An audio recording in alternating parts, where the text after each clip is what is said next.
Hi friends, ఈరోజు మన recipe వచ్చేసి పప్పు గోంగూర ఇంగువ పోపు అండి.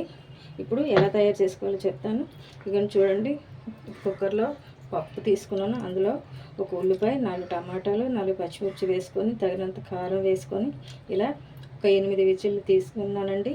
ఇప్పుడు పప్పు ఇలా ఉడికించి తీసుకున్నానండి. ఇది ఇలా ఉంటుంది. మనం ముందుగానే గోంగూర తీసుకున్నానండి. కొద్దిగా గోంగూర మొదటి గోంగూర అండి, అందుకంటే నేను ఉడికించేసుకొని వేరేగా దీన్ని శుభ్రంగా ఇలా నీళ్ళు వంపేసుకొని తీసుకుంటున్నానండి. ఇప్పుడు ఈ పప్పులో వేసుకుందామండి గోంగూరని. ఇప్పుడు ఇందులోనే రుచికి సరిపడా సాల్ట్ వేసేసుకుందాం. ఇప్పుడు దీన్ని ఒకసారి మనం చక్కగా ఇలా స్మాష్ చేసుకుందాం. చూడండి, పప్పుని గోంగూరని ఇలాగా మనం కలిపి మెరిపేసుకొని పక్కన పెట్టుకున్నామండి. ఇప్పుడు అలాగే పోపు పెట్టేసుకొని గిన్నె పెట్టేసుకొని ఆయిల్ పోసుకున్నాను. ఇప్పుడు పోపు దినుసులు మినపప్పు, జీలకర్ర, ఆవాలు, ఎండుమిర్చి, కరివేపాకు, ఎల్లుల్లిపాయ గుడ్లు వేసుకున్నాను. వేయించుకున్నాను.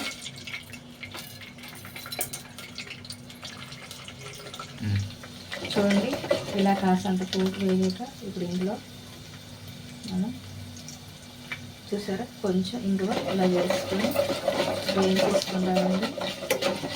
ఇలా ఇంగువ వేసి వేయించుకున్నాక ఇప్పుడు ఈ పప్పుని వేగాక ఈ పప్పుని ఇందులో వేసుకొని వెంటనే మూత పెట్టేసుకుందామండి. మూత పెట్టేసుకున్నాక ఒక్క నిమిషం అలా ఉంచి తీసుకుందామండి. అలా తీసుకున్న తర్వాత చూడండి, పోపు అయిపోయిందండి. ఇప్పుడు ఇలా పప్పు అందులో వేసుకొని ఇలా మూత పెట్టేసుకోవాలండి వెంటనే. ఎందుకంటే మన ఇంగం ఫ్లేవర్ ఉంది కదండి, అది బయటకు పోకుండా పప్పుకి అంతటికి పట్టేస్తుందండి. దానివల్ల చాలా పప్పు మనకి రుచి చాలా బాగా వస్తుందండి.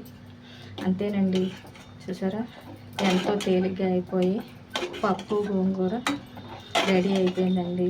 ఈ వర్షాలు ఒకటి పడుతున్నాయి కదండి, నోటికి పుల్లగా ఏదైనా తినాలనిపిస్తుంది కదా, అందుకనే ఈరోజు ఇలా పప్పు గోంగూర చేశానండి. చాలా రుచిగా ఉంటుందండి. అంతేనండి. Thank you for watching. Please subscribe my channel.